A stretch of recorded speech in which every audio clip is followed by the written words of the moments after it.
Thank you for joining us. My name is Bruce Watson. I'm Chief of the Reactor Decommissioning Branch in the Office of Nuclear Materials Safety and Safeguards at NRC's headquarters in Washington, D.C.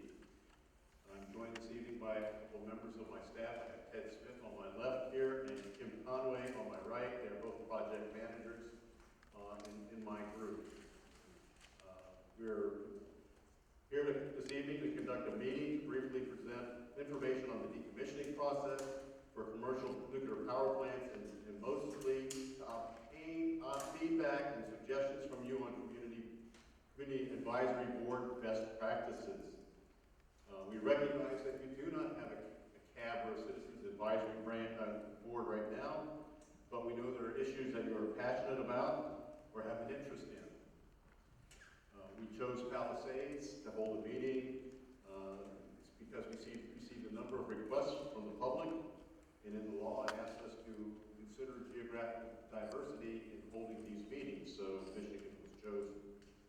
We're going to try to avoid overloading you with a lot of jargon and acronyms at this time this evening, but unfortunately, sometimes we find ourselves inescapable in doing those things.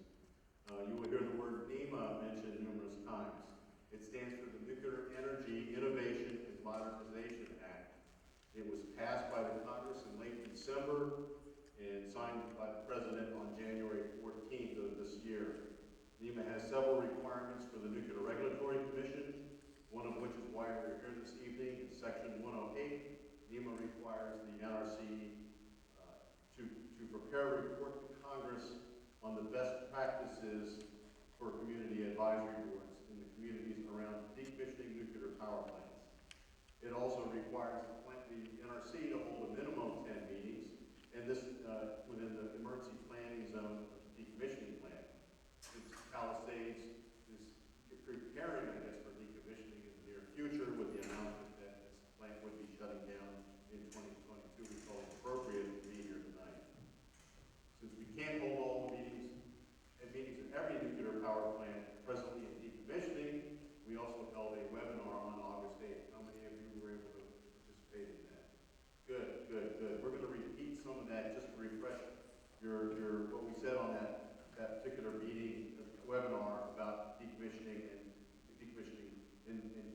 in community advisory boards. Again, our goal tonight is to provide a brief overview of the NRC's experience with decommissioning, with the recognition that this may be new for many of you since the Palisades recently announced those plans. So, the picture that is up on the slide is a picture of Yankee Road, which is in Massachusetts. It underwent decommissioning, and the license was terminated, I believe, in 2007. But that was part of the reactor being dismantled, reactor containment being cut up. So, on the next slide, please. First, let me tell you how things will proceed tonight. First, I need to know that the NRC called this a Category 3 meeting, which means we are to hear your comments on Citizens Advisory Board. We will be in listening mode for much as possible, and some introductions and a brief presentation on the decommissioning process. Our experience will hopefully set the stage for comments and discussions which will follow.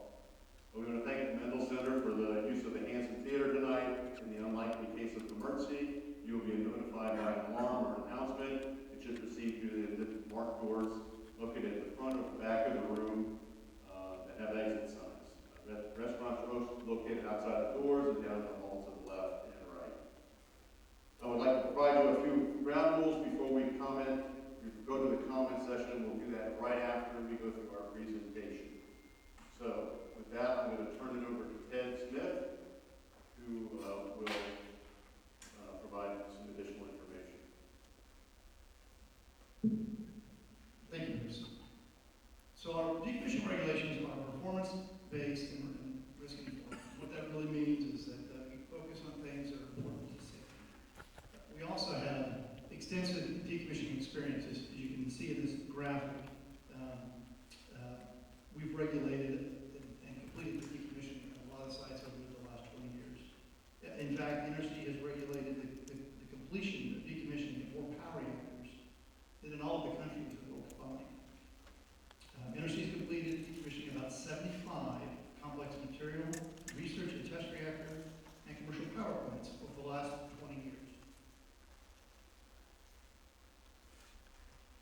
So now let me talk a little more locally.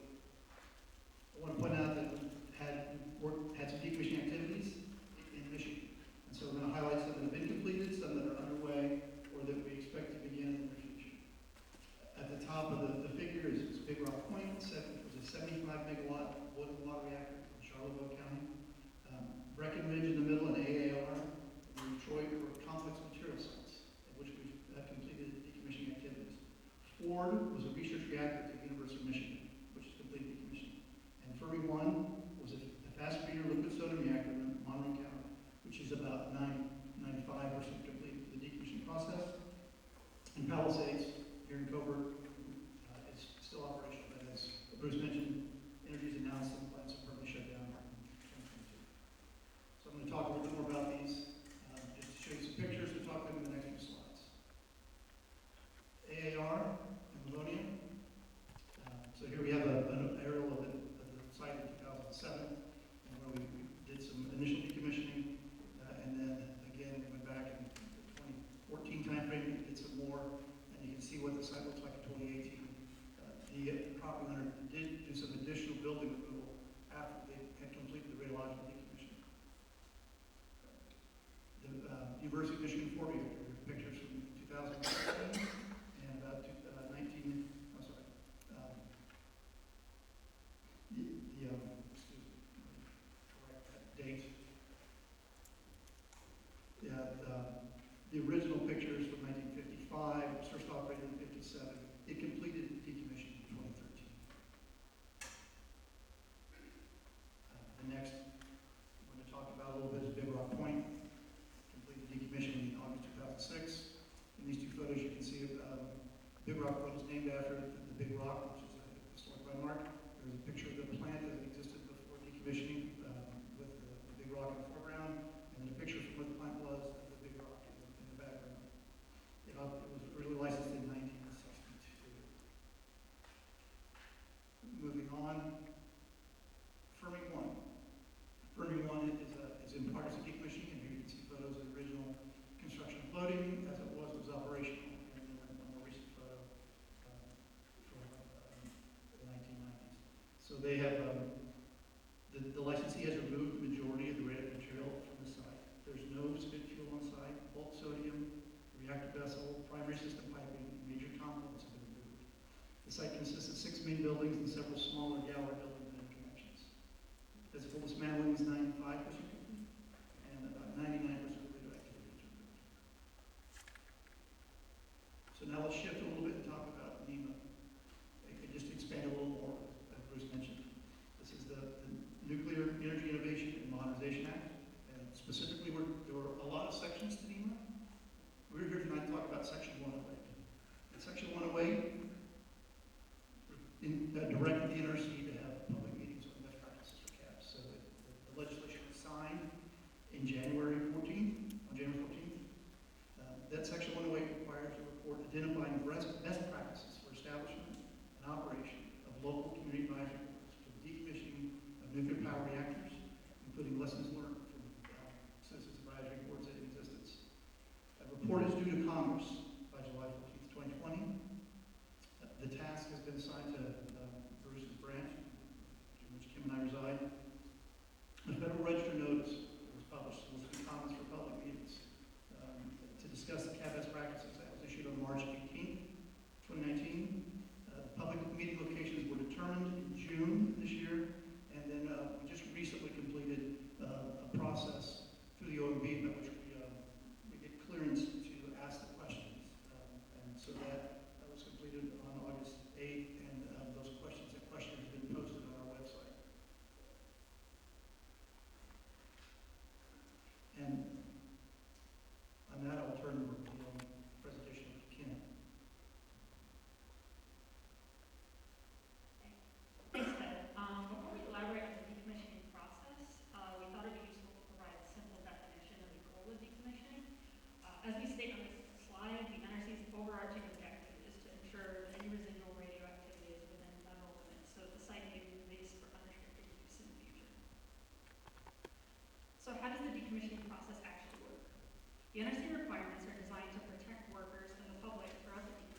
The NRC also strongly encourages the creation of community advisory boards, or CAB, to enhance the free flow of information about decommissioning activities between the licensee, local officials, and the public.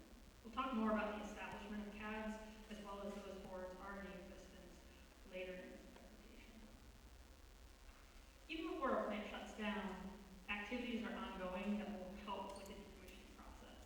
While operating, the licensee maintains records important to decommissioning, such as financial records, records related to radioactive spills, material history at the site, annual reports of plant operations, radiological, environmental monitoring reports, things of that nature. Additionally, once the licensee has decided to permanently cease operations, other planning activities begin, including the identification and selection of a decommissioning strategy, which we'll discuss later, and site characterization. The licensee can also prepare and submit a decommissioning planning document called the Post-Shutdown Decommissioning Activities Report, or PSD